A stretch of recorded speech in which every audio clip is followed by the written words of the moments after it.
UFC 314. Fight week is here. I am very excited for this card. Diego Lopes, Alexander Volkanovski, Michael Chandler, Paddy Pimblett, Gene Silva, Bryce Mitchell, Federico Pitbull, Yair Rodriguez. This is one of the best cards of the year. It originally had Carlos Pratas and Jeff Neal on it. That fight is no longer happening. What an incredible card. I'm really excited to break down these fights for you, and I'm going to give you my predictions in this video. First off, we're going to start with the main event. Alexander Volkanovski, Diego Lopes. It's as narrow as it gets. This is going to be a really fascinating fight. We don't really know how this fight's going to play out. I think a lot of people agree that the Alexander Volkanovski of old would beat Diego Lopes, but does that Alexander Volkanovski of old exist following knockout losses to Ilia Topuria and Islam Makhachev? He's lost 3 of his last 4. Volk is 36 years old. Can he return to championship status? Recent history, recent track records tell us no. Israel Adesanya has lost this year to a younger, hungrier fighter in Amivov. Leon Edwards has lost to a younger, hungrier fighter, Sean Brady. These younger, hungrier fighters are beating these former champions. In the era of champion of Alexander Volkanovski, these guys are losing fights because this new generation is taking over, and Diego Lopes is a part of that new generation. Just like Israel Adesanya, Volkanovski says he needs to prove that he can still beat these young guys. Is this what Volk is in this for? Is Volk the hungrier fighter? Volk has been champion. Volk had 5 title defenses. Volk was pound for pound number fighter in the world. Pound for pound number 1. Volkanovski is an all-time great. What more does he need to prove? I said that Volkanovski is an all-time great. If Volkanovski can beat Diego Lopes, a young, hungry contender, become a 2-time featherweight champion, Volkanovski would be better than Adesanya, Leon Edwards. He'd be the greatest of his era of champions in the UFC, without a doubt.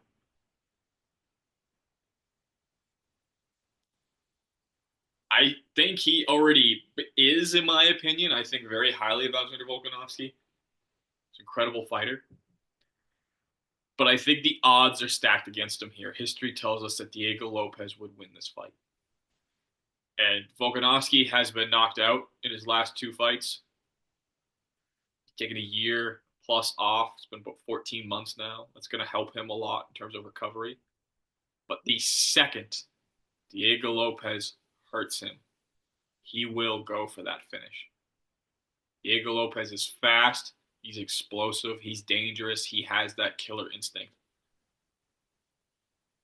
Diego Lopes is a really tough fighter. Look at what Diego Lopes was able to do to Brian Ortega in 3 rounds. That was a career-ending beating for Brian Ortega. That's the 3rd time that's happened to him. Volkanovski's given him a pretty bad one. Max Holloway did. Brian Ortega is one of the toughest guys in the UFC. But what Diego Lopes did to him in fewer rounds and in fewer strikes, less damage, Diego Lopes somehow gave more damage. Diego Lopes showed a lot of power. I think he has more power than Volkanovski. I think that's safe to say. He's got more power than Holloway. He has a lot of power. He's also an excellent grappler. What Volkanovski has is a lot of heart, a lot of speed, a lot of elusiveness, great striking, and great IQ. He can win this fight. But I think at the end of the day, Diego Lopes is faster than this 2025 36-year-old Volkanovski. And I think he's much stronger than him. And he will go for that finish because he knows that's his path to victory. And Diego Lopes is a finisher.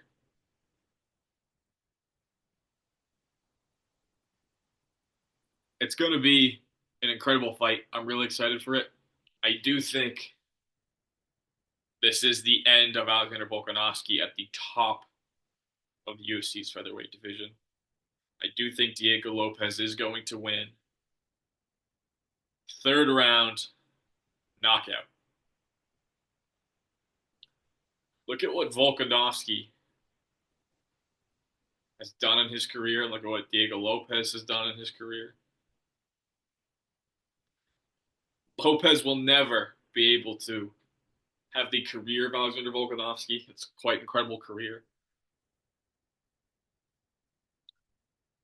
But Diego Lopes can finish this version of him for sure. For sure. I think we're underestimating how dangerous Diego Lopes is. Yes, it's a quick rise to the UFC, title fight. 30 years old. He's lost to Evloev. That's going to be a fight down the road that we're going to see a rematch of for sure, win or lose for Diego Lopes right now. Diego Lopes has plenty of exciting fights in front of him and plenty of options if he loses. But Diego Lopes, this is his shot to be UFC champion. This is his best shot he'll have to be UFC champion. And I think he's going to take advantage of this opportunity here. Look, he almost knocked out Brian Ortega in the first exchange. People think he hit him so hard that first time that he knocked him out and woke him up with the second punch.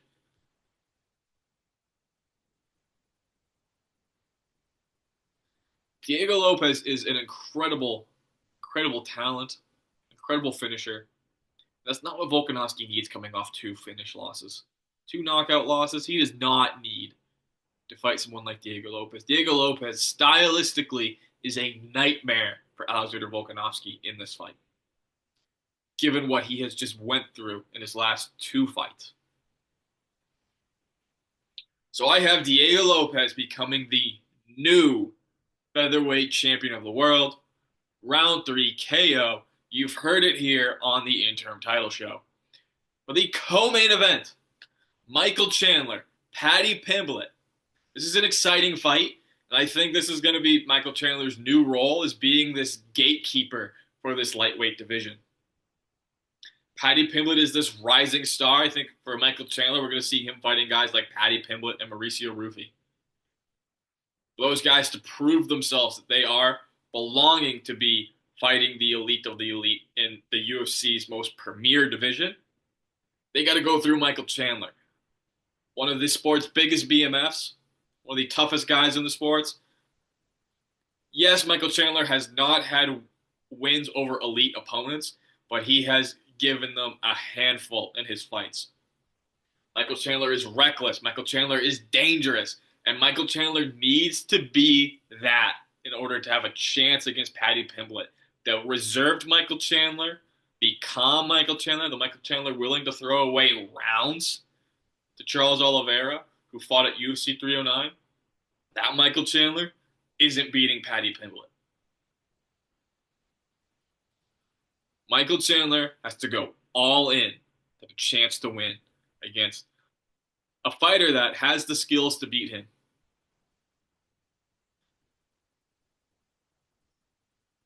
Paddy Pimblett wants to prove he is among the elite. He's got to deal with the crazy version of Michael Chandler. Not that reserve version that we saw in his last fight. Michael Chandler's had a couple years off, turned to the ring. Maybe rust played a factor. He had a knee injury following that fight. I think the odds Michael Chandler wins this fight. He's older. Paddy Pimblett's part of that new generation. Those new generations of guys are taking over, as I previously mentioned. Paddy Pimblett is going to beat Michael Chandler. I think it's going to be a unanimous decision. I think it's going to be I think Michael Chandler is a pretty hard guy to put away. They're both really good grapplers. I do think for Paddy Pimblett, I don't think he's going to knock out Michael Chandler.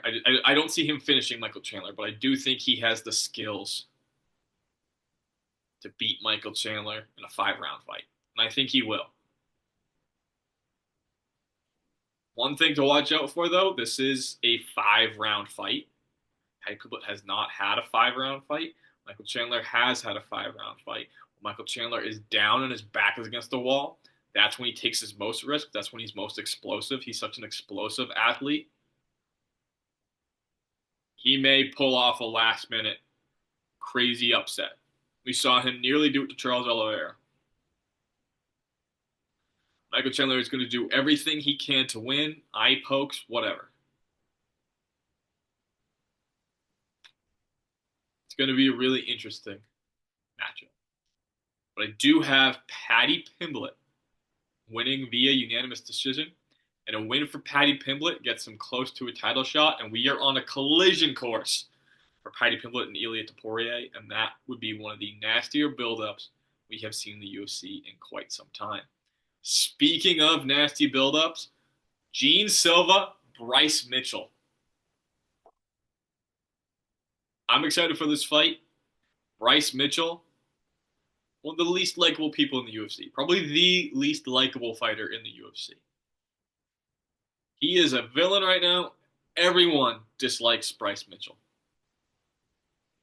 Gene Silva has the ability to rise to superstardom with a win over Bryce Mitchell, and I think he will beat Bryce Mitchell. Gene Silva is dangerous. Gene Silva has explosive knockout power. Bryce Mitchell's a tough guy, though. We can't underestimate Bryce Mitchell here. I want to see Bryce Mitchell lose more than anybody. But he's a tough fighter. He's a really good grappler. He can make this a really tough fight for Gene Silva. But Gene Silva is ready to take on a ranked opponent. This is a quick turnaround for him. He has the ability to knock anybody out. Gene Silva is dangerous. And he has the ability to be the third fighting nerd to be ranked within their respective division, joining Caio Bahaio and Carlos Prates. I'm really excited to see Gene Silva in this fight, to see him perform, see the fighting nerds back in action again. What great momentum these guys have right now. Mauricio Rufy just had a highlight reel knockout at UFC 313, last pay-per-view. Spinning wheel kick KO. Going to be the KO of the year, as I've said on this channel several times already. Carlos Prates was going to be on this card as well, but he is now fighting in a main event spot at the end of the month, replacing Jamal Hill and Khalil Roundtree. He's going to be fighting Ian Machado Gary. Two really exciting welterweight contenders going head-to-head. What an awesome opportunity that is for Carlos Prates. He can enter the top 10 of the division still. I mean, the fighting nerds. These guys are for real. And I think Gene Silva has the ability to be the biggest star of them all. And I think that's going to start at UFC 314 with him knocking out Bryce Mitchell in the first round. You've heard it here on the Interim Title Show. First round KO for Gene Silva against Bryce Mitchell. And then for Yair Rodriguez and Perico Pitbull, I have Yair Rodriguez winning that fight. Again, younger fighter, hungrier fighter. He has, more length to him. He's just a bigger guy. Top of the UFC for so long. He's fought Volkanovski. He's fought Brian Ortega. He's fought Max Holloway. He's fought some of the elite guys. Pitbull's coming over from Bellator. Excellent fighter. Excellent career. 37 years old. Short time for him to make life-changing money in the UFC. But I do think Yair Rodriguez will get the win here. And I do think it'll be an interesting fight. I don't really know how I feel about this fight too much. This is the fight that I am least decided on in terms of my predictions, least confident in Yair Rodriguez here. But I do think Yair Rodriguez can win this fight. I think it's going to be an exciting fight. And what an awesome card this is. And I do think the winner of this fight is going to get the next featherweight title shot because I don't think necessarily that even though Movsar Evloev deserves it, I don't think he's going to get it because I think Movsar Evloev is going to get that longer road to the title, similar to Bilal Muhammad, Rob Dvalishvili, you know, Magomed Ankalaev. These guys aren't necessarily exciting. These guys aren't necessarily finishers, and I think those guys usually take the longer roads to get UFC title shots. Even though I think that Merab's really exciting to watch, and same with Bilal. I just don't think that since that's the kind of the consensus around them, that you know, I don't think they're going to be getting really exciting fights. I think they're going to be getting fights against flashier opponents. I think that's why Merab's fighting Sean again. You know, Ankalaev is probably going to be facing Pereira again. I think their opponents are going to kind of be carrying them as the A side of their fights per se, even though they are champions. And I think Evloev is going to be that guy that's just going to have a long road. Because again, I just don't think he is seen as exciting due to his lack of finishes. Let me know what you guys think about UFC 314. What predictions you have for this card? Who are going to be the winners? I'm really excited to hear what you guys think in the comments below. Please like and subscribe to the Interim Title Show. You can follow us on Instagram at Interim Title Show. And as always, thank you for watching.